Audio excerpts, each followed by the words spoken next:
कार्यक्रम में उपस्थित केंद्रीय मंत्रिमंडल के मेरे साथी श्री जगत प्रकाश नड्डा जी, मनसुख मांडविया जी, प्रताप राव जाधव जी, श्रीमती अनुप्रिया पटेल जी, सुश्री शोभा करंदलाजे जी, संसद में मेरे साथी इसी क्षेत्र के सांसद श्री रामवीर सिंह बिधूड़ी जी, विभिन्न राज्यों से वर्चुअल माध्यम से जुड़े माननीय राज्यपालगण, माननीय मुख्यमंत्रीगण, सांसदगण, विधायकगण, अन्य सभी सम्मानित जनप्रतिनिधि, देश के विभिन्न भागों से स्वास्थ्य संस्थानों से जुड़े डॉक्टर, वैद्य, आयुष और हेल्थ प्रोफेशनल्स, स्वास्थ्य व्यवस्था से जुड़े लाखों भाई और बहनों, all India institute of Ayurveda के सभी डॉक्टर्स एवं कर्मचारी, देवी और सज्जनों,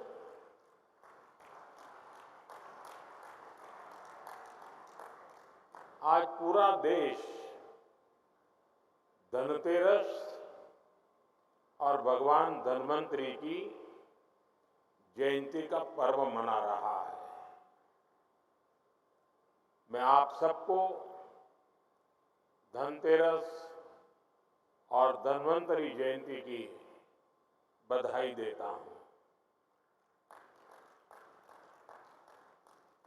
आज के दिन देश में बहुत बड़ी संख्या में लोग अपने घर के लिए कुछ न कुछ नया खरीदते हैं।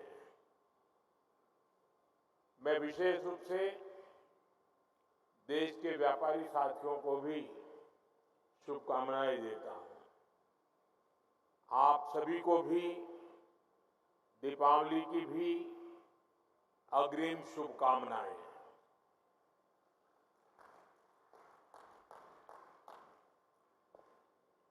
हमें से बहुत लोग हैं जिन्होंने बहुत दिवालियां देखी है,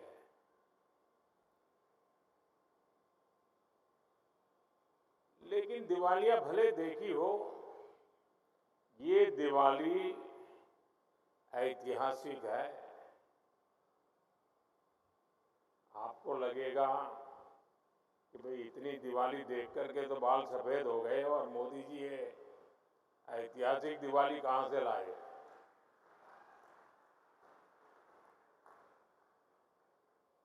पांच 500 साल बाद ऐसा अवसर आया है जब अयोध्या में रामलला की जन्मभूमि पर बने उनके मंदिर में भी हजारों दीप जलाए जाएंगे। एक अद्भुत उत्सव होगा। ये ऐसी दीपावली होगी जब हमारे राम एक बार फिर अपने घर आए।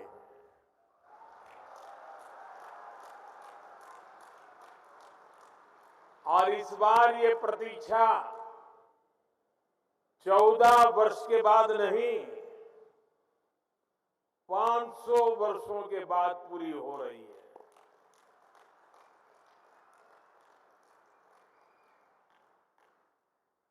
साथियों, धनतेरस के दिन सौभाग्य और स्वास्थ्य का ये उत्सव सिर्फ एक संयोग नहीं है, ये भारतीय संस्कृति के जीवन दर्शन का प्रतीक है। हमारे ऋषियों ने कहा है, आरोग्यम परमम भाग्यम, यानी आरोग्य ही परम भाग्य, परम धन है। कहते ही हैं हेल्थ इज वेल्थ, प्राचीन चिंतन आज आयुर्वेद दिवस के रूप में पूरी दुनिया में छा रहा है। हम सबके लिए खुशी की बात है कि आज 150 से ज्यादा देशों में आयुर्वेद दिवस मनाया जा रहा है। ये प्रमाण है आयुर्वेद को लेकर बढ़ रहे वैश्विक आकर्षण का, और ये प्रमाण है कि नया भारत अपने प्राचीन अनुभवों से विश्व को कितना कुछ दे सकता है। साथियों, बीते 10 वर्षों में देश ने आयुर्वेद के ज्ञान को मॉडर्न मेडिसिन के साथ जोड़कर स्वास्थ्य के क्षेत्र में एक नया अध्याय जोड़ा है। All India institute of Ayurveda इसका एक बड़ा केंद्र बना है। 7 वर्ष पहले आज ही के दिन मुझे इस इंस्टीट्यूट के पहले फेज को समर्पित करने का सौभाग्य मिला था। आज भगवान धन्वंतरी की जयंती पर ही मुझे इसके सेकंड फेज के लोकार्पण का अवसर मिल रहा है। अब यहां पंचकर्म जैसी प्राचीन पद्धतियों का आधुनिक टेक्नोलॉजी के साथ फ्यूजन देखने को मिलेगा। आयुर्वेद और मेडिकल साइंस की फील्ड में एडवांस रिसर्च भी होगी, और मैं इसके लिए सभी देशवासियों को बधाई देता हूं। साथियों, जिस देश के नागरिक जितने स्वस्थ होंगे, उस देश की प्रगति की गति भी तेज होगी। इस सोच के साथ अपने नागरिकों के स्वास्थ्य को प्राथमिकता देते हुए केंद्र सरकार ने स्वास्थ्य नीति के 5 स्तंभ तय किए हैं। पहला, प्रिवेंटिव हेल्थ केयर, यानी बीमारी होने से पहले का बचाव। दूसरा, समय पर बीमारी की जांच। तीसरा, मुफ्त और सस्ता इलाज, सस्ती दवाएं।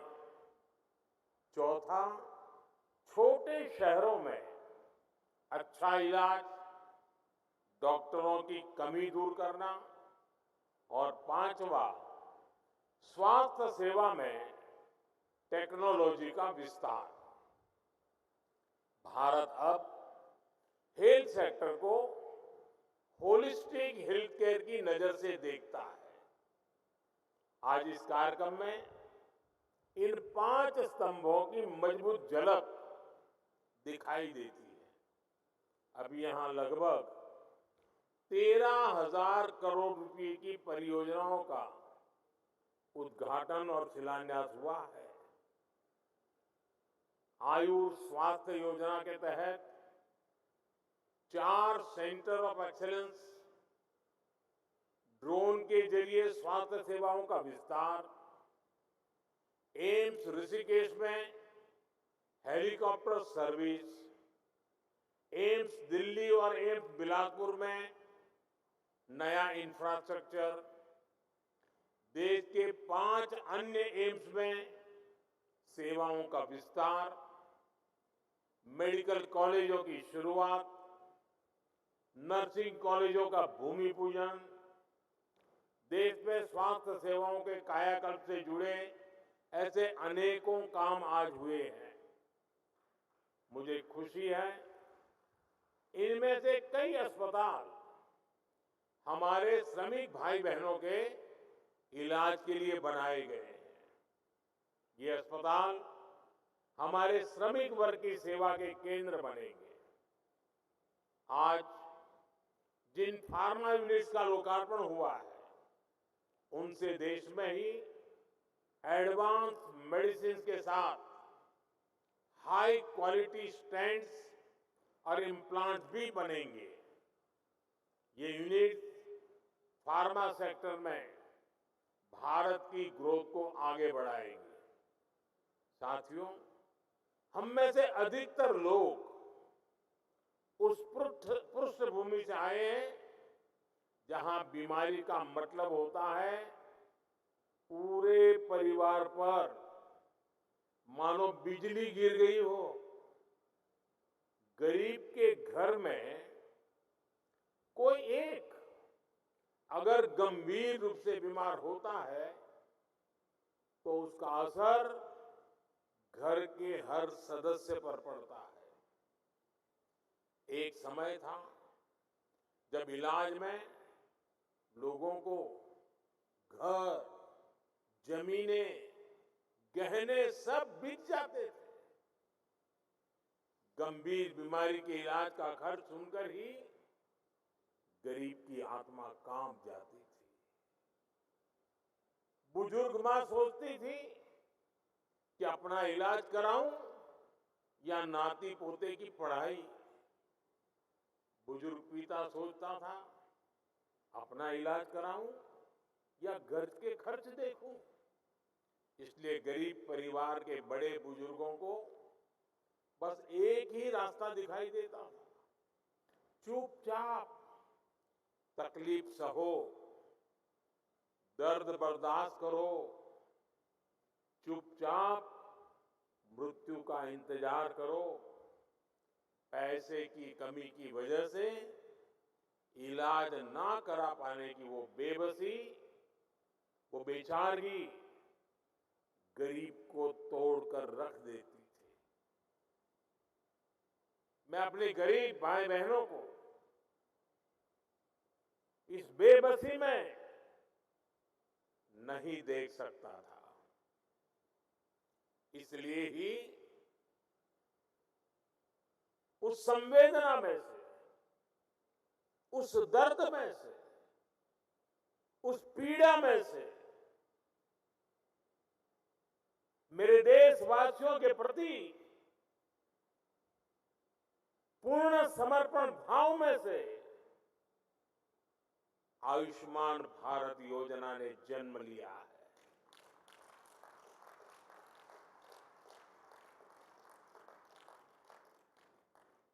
सरकार ने तय किया कि गरीब के अस्पताल में भर्ती होने का खर्च 5 लाख रुपए तक के इलाज का खर्च सरकार उठाएगी। आज मुझे संतोष है कि देश में लगभग 4 करोड़ गरीबों ने आयुष्मान योजना का लाभ उठाया है। ये 4 करोड़ गरीब अस्पताल में भर्ती हुए, इनमें से कुछ तो अलग अलग बीमारियों के लिए कई बार भर्ती हुए, अपनी बीमारी का इलाज कराया और इन्हें एक भी रुपया खर्च नहीं करना पड़ा।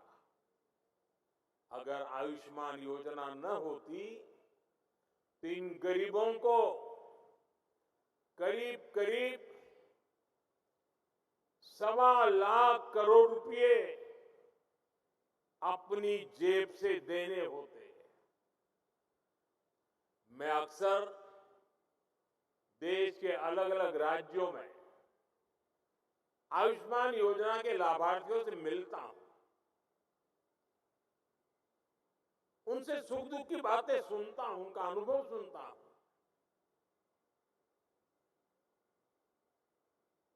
और बात करते हुए उनकी आंखों में से जो खुशी के आंसू छलकते हैं, वो आयुष्मान योजना से जुड़े हर व्यक्ति के लिए हर डॉक्टर के लिए, हर पैरामेडिकल स्टाफ के लिए किसी आशीर्वाद से कम नहीं होते। इससे बड़ा आशीर्वाद नहीं हो सकता। आप विश्वास करिए, लोगों को ऐसे संकट से उबारने वाली योजना पहले कभी नहीं बनी। और आज मुझे इस बात का बहुत संतोष है कि आयुष्मान योजना का विस्तार हो रहा है। देश के हर बुजुर्ग की नजर इस कार्यक्रम पर है।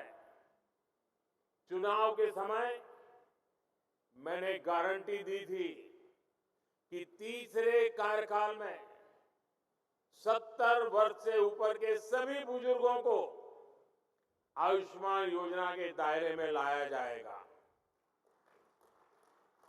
आज धन्वंतरि जयंती पर ये गारंटी पूरी हो रही है।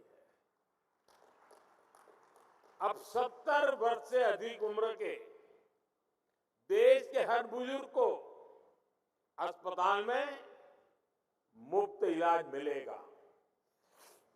ऐसे बुजुर्गों को आयुष्मान वय वंदना कार्ड दिया जाएगा। सरकार का प्रयास है कि देश के हर बुजुर्ग जिनकी आयु 70 वर्ष के ऊपर है, उनको जल्द से जल्द आयुष्मान वय वंदना कार्ड मिले। और ये ऐसी योजना है जिसमें आय की कोई पाबंदी नहीं। गरीब हो, मध्यम वर्ग का परिवार हो, उच्च वर्ग का परिवार हो, हर कोई इसका लाभार्थी बन सकता है। जो इस योजना का लाभ लेना चाहता है, इस देश का नागरिक, वो इसका लाभ अगर 70 साल से ज्यादा उम्र है ले सकता है। हर बुजुर्ग चिंता से मुक्त हो, वो स्वस्थ जीवन जिए, स्वाभिमान के साथ जीवन जिए। ये योजना इसके लिए मील का पत्थर साबित होगी। घर के बुजुर्ग के पास आयुष्मान वय वंदना कार्ड होगा तो परिवार के खर्चे भी कम होंगे, उनकी चिंता भी कम होगी। मैं इस योजना के लिए सभी देशवासियों को बधाई देता हूं और 70 साल से ऊपर के सभी बुजुर्गों को मैं भी यहां से प्रणाम करते हुए वय वंदना करता हूं। लेकिन साथ साथ मैं दिल्ली के 70 साल के ऊपर के जितने बुजुर्ग हैं और पश्चिम बंगाल के 70 साल के ऊपर के जितने बुजुर्ग हैं, उनसे क्षमा मांगता हूं कि मैं आपकी सेवा नहीं कर पाऊंगा। मैं उनसे क्षमा मांगता हूं कि मुझे पता तो चलेगा आपको कष्ट है, मुझे जानकारी तो मिलेगी, लेकिन मैं आपको सहाय नहीं कर पाऊंगा। और कारण, दिल्ली में जो सरकार है और पश्चिम बंगाल में जो सरकार है, वो इस आयुष्मान योजना से जुड़ नहीं रही है। अपने राजनीतिक स्वार्थ के लिए अपने ही राज्य के बीमार लोगों के साथ जुल्म करने की वृत्ति, ये प्रवृत्ति मानवता की दृष्टि से किसी भी तराजू पर खरी नहीं उतरती है। और इसलिए मैं पश्चिम बंगाल के बुजुर्गों की माफी मांगता हूं, मैं दिल्ली के बुजुर्गों की माफी मांगता हूं। देशवासियों की तो सेवा कर पा रहा हूं, लेकिन राजनीतिक स्वार्थ की वृत्ति की दीवारें मुझे दिल्ली के बुजुर्गों की सेवा करने से रोक रही है, पश्चिम बंगाल के बुजुर्गों की सेवा करने से रोक रही है। और मेरे लिए ये राजनीतिक पहलू से मैं बोल नहीं रहा हूं, भीतर एक दर्द होता है कि जिस दिल्ली से मैं बोल रहा हूं,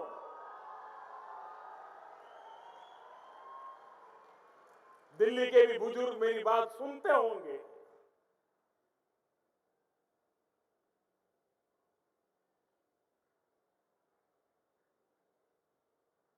मेरे दिल में कितना दर्द होता होगा।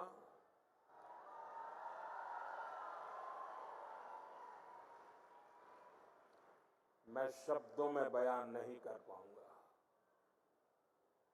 साथियों, गरीब हो, मध्यम वर्ग हो, सभी के लिए इलाज का खर्च कम से कम हो, ये हमारी सरकार की प्राथमिकता रही है। आज देश भर में 14,000 से ज्यादा पीएम जन औषधि केंद्र इस बात के साक्षी हैं कि हमारी सरकार कितनी संवेदनशीलता से काम कर रही है।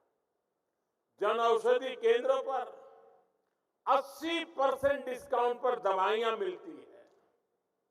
अगर ये जन औषधि केंद्र ना होते तो गरीबों को, मध्यम वर्ग को अब तक जो दवाइयां बिकी है उसके हिसाब से मैं कह सकता हूं कि 30,000 करोड़ रुपया उनका दवाइयों के लिए ज्यादा खर्च हुआ होता। उनके 30,000 करोड़ रुपए बचे क्योंकि जन औषधि केंद्र से दवाई मिली, 80% डिस्काउंट में मिली। आप जानते हैं, हमने स्टेंट और नी इम्प्लांट में जैसे उपकरणों को सस्ता किया है। अगर ये निर्णय भी ना लिया होता तो सामान्य मानवी पर, जिन्होंने ये ऑपरेशन करवाए हैं, उनको 80,000 करोड़ रुपए ज्यादा खर्च करना पड़ता। ये हमारे प्रयासों का परिणाम है कि उनके 80,000 करोड़ रुपए बचे हैं। मुफ्त डायलिसिस की योजना से भी लाखों मरीजों का हजारों करोड़ रुपए का खर्च बचा है।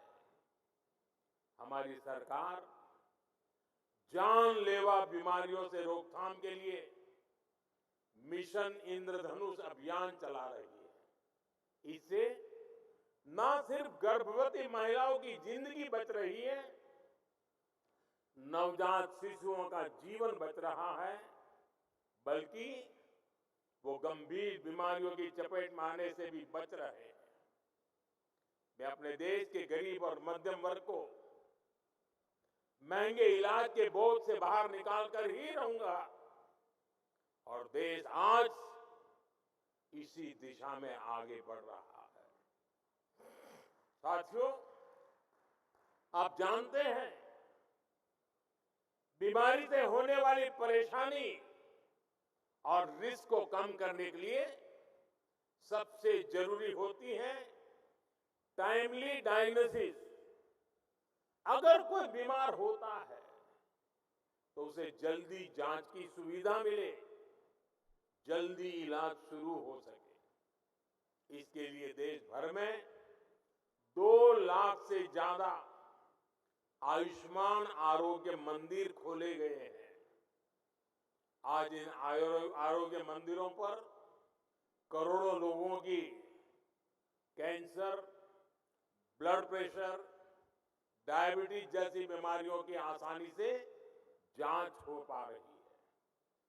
आसानी से जांच की वजह से लोगों का इलाज भी समय पर शुरू हो रहा है और समय पर शुरू हुआ इलाज भी लोगों के पैसे बचा रहा है।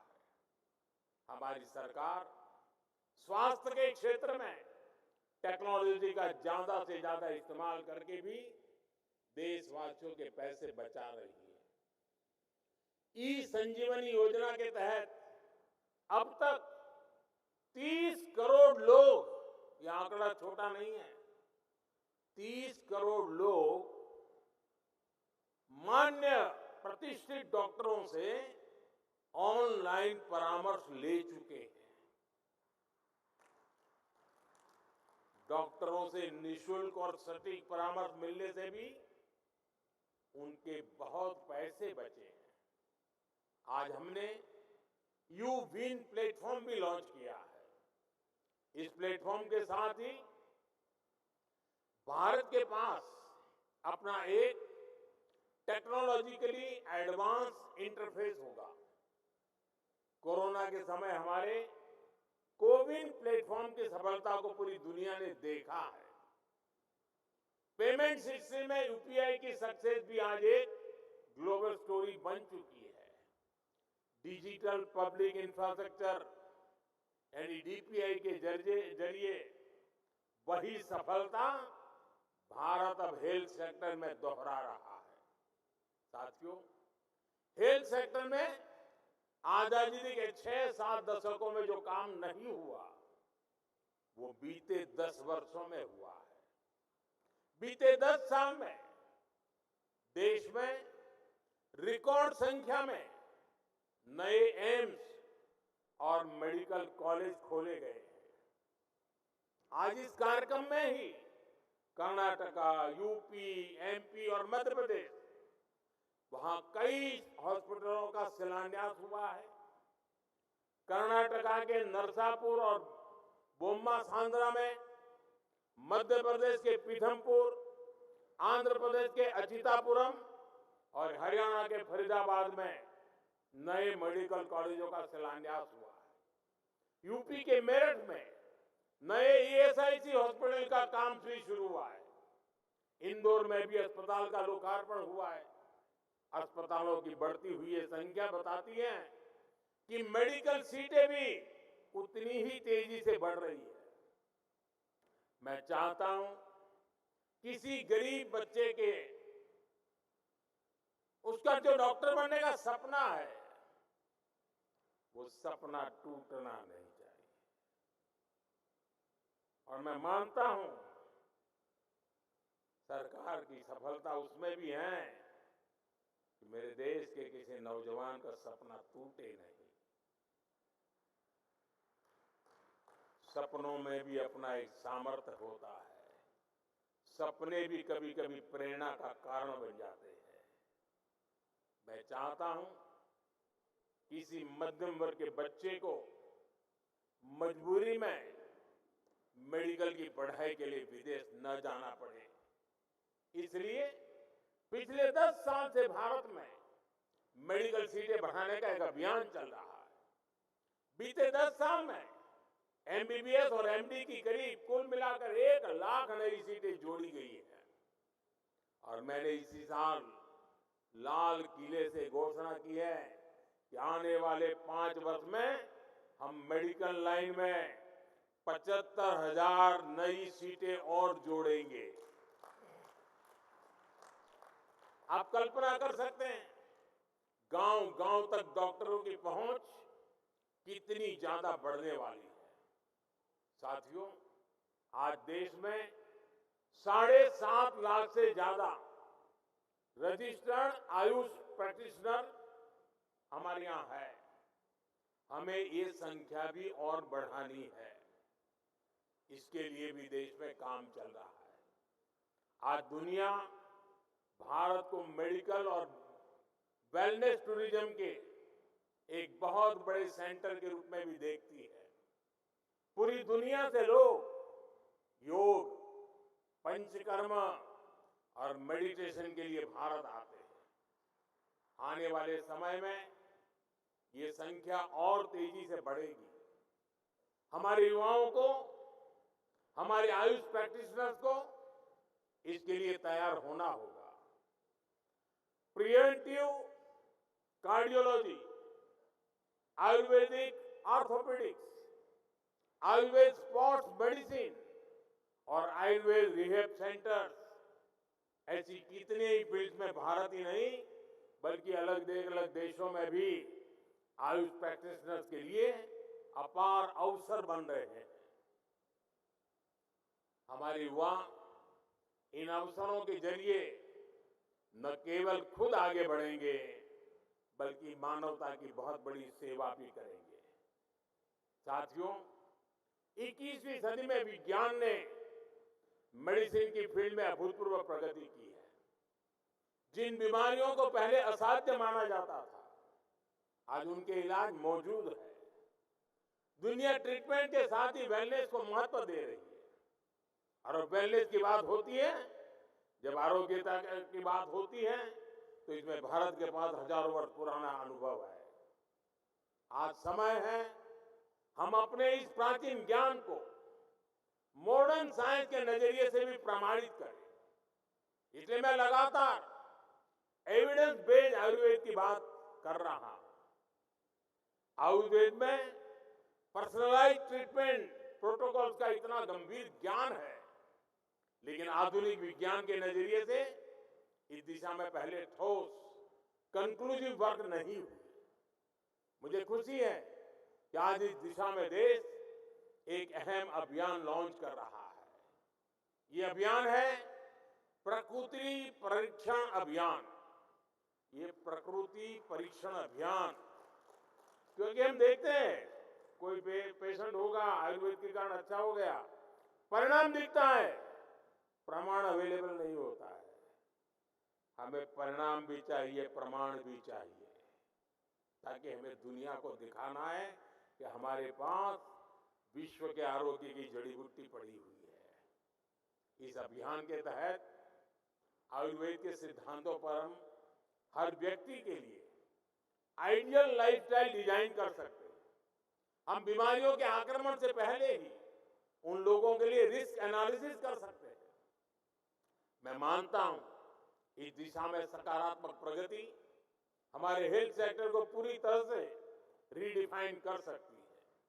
हम पूरी दुनिया को हेल्थ केयर का नया पर्सपेक्टिव दे सकते हैं। साथियों, आधुनिक मेडिकल साइंस की सफलता का एक और बड़ा कारण है हर प्रिंसिपल का लैब वैलिडेशन। हमारे ट्रेडिशनल हेल्थ केयर सिस्टम को भी इस कसौटी पर खरा उतरना है। आप देखिए, अश्वगंधा, हल्दी, काली मिर्च, ऐसी कितनी हर्ब्स हम पीढ़ी दर पीढ़ी अलग अलग उपचारों के लिए इस्तेमाल करते आए हैं। अब हाई इंपैक्ट स्टडीज में उनकी उपयोगिता साबित हो रही है। इसलिए आज दुनिया में अश्वगंधा जैसी औषधियों की मांग तेजी से बढ़ी है। इस दशक के अंत तक अश्वगंधा एक्सट्रैक्ट की मार्केट करीब $2.5 बिलियन तक पहुंचने का अनुमान है। आप कल्पना कर सकते हैं, लैब वैलिडेशन के जरिए हम इन हब्स का वैल्यूएशन कितना बढ़ा सकते हैं, हम कितना बड़ा मार्केट खड़ा कर सकते हैं। इसलिए साथियों, आयुष की सफलता का प्रभाव केवल हेल्थ सेक्टर तक सीमित नहीं है, इसे एक और भारत में नए अवसर बन रहे हैं। दूसरी ओर ग्लोबल वेलबीइंग के प्रयासों को भी बल मिल रहा है। हमारे प्रयासों से 10 साल के भीतर भीतर आयुष देश के फास्टेस्ट ग्रोइंग सेक्टर में शामिल हो गया है। 2014 में आयुष से जुड़ा मैन्युफैक्चरिंग सेक्टर $3 बिलियन था, $3 बिलियन। आज वो बढ़कर लगभग $24 बिलियन हो गया है। यानी 10 साल में 8 गुना ग्रोथ। इसलिए आज देश का युवा नए नए आयुष स्टार्टअप्स लॉन्च कर रहा है। ट्रेडिशनल प्रोडक्ट्स, टेक्नोलॉजी ड्रिवन नए प्रोडक्ट्स, नई सर्विसेज, इन सबसे जुड़े 900 से ज्यादा आयुष स्टार्टअप आज देश में काम कर रहे हैं। आज भारत अब 150 देशों में कई बिलियन डॉलर के आयुष प्रोडक्ट एक्सपोर्ट कर रहा है। इसका सीधा लाभ हमारे किसानों को हो रहा है, जो हब्स और सुपर फूड्स पहले स्थानीय बाजार तक सीमित रहते थे, अब वो ग्लोबल मार्केट में पहुंच रहे हैं। साथियों, इस बदलते परिदृश्य का ज्यादा से ज्यादा फायदा किसानों को मिले, इसके लिए सरकार हब्स के उत्पादन को बढ़ावा भी दे रही है। नमामि गंगे परियोजना के तहत गंगा के किनारे नेचुरल फार्मिंग और जड़ी बूटियों के उत्पादन को बढ़ावा दिया जा रहा है। साथियों, हमारे राष्ट्र चरित्र की, हमारे सामाजिक ताने बाने की आत्मा है सर्वे भवन्तु सुखिनः, सर्वे सन्तु निरामया। सब सुखी हो, सब निरामय हो। बीते 10 वर्ष में हमने सबका साथ सबका विकास के मंत्र पर चलकर इस भावना को देश की नीतियों से जोड़ा है। आने वाले 25 वर्षों में स्वास्थ्य क्षेत्र में हमारे प्रयास विकसित भारत का मजबूत आधार बनेंगे। मुझे भरोसा है भगवान धन्वंतरी के आशीर्वाद से हम विकसित भारत के साथ साथ निरामय भारत का सपना भी जरूर पूरा करेंगे। और साथियों, जब मैं परिणाम और प्रमाण की चर्चा करता था, हम एक काम की दिशा में बहुत ताकत लगाने वाले हैं और वो है हमारे देश में हस्तप्रत मैन्युस्क्रिप्ट बहुत बड़ी मात्रा में बिखरी पड़ी हुई है। आयुर्वेद से जुड़ी हुई पर ऐसी मैन्युस्क्रिप्ट बहुत स्थानों पर बिखरी पड़ी हुई है। अब देश अपनी इस विरासत को संजोने के लिए मिशन मोड पे काम करने वाला है। ऐसे सारा जो ज्ञान का भंडार पड़ा हुआ है, कई शिलालेखों में होगा, कई ताम्रपत्र पे होगा, कई हस्तलिखित प्रतियों में होगा, उन सबको इकट्ठा करने का काम, और अब तो आर्टिफिशियल इंटेलिजेंस का युग है, इसको हम उसी तरह टेक्नोलॉजी से जोड़ना चाहते हैं तो उस ज्ञान में से क्या चीजें नई हम निकाल सकते हैं, तो उस दिशा में भी एक बहुत बड़ा काम हम करने के लिए जा रहे हैं। साथियों, आज के अवसर पर मैं फिर एक बार देश के 70 साल से ऊपर के सभी महान बुजुर्गों को वंदना करते, उनको प्रणाम करते हुए आप सबको बहुत बहुत बधाई देता हूं। धन्यवाद।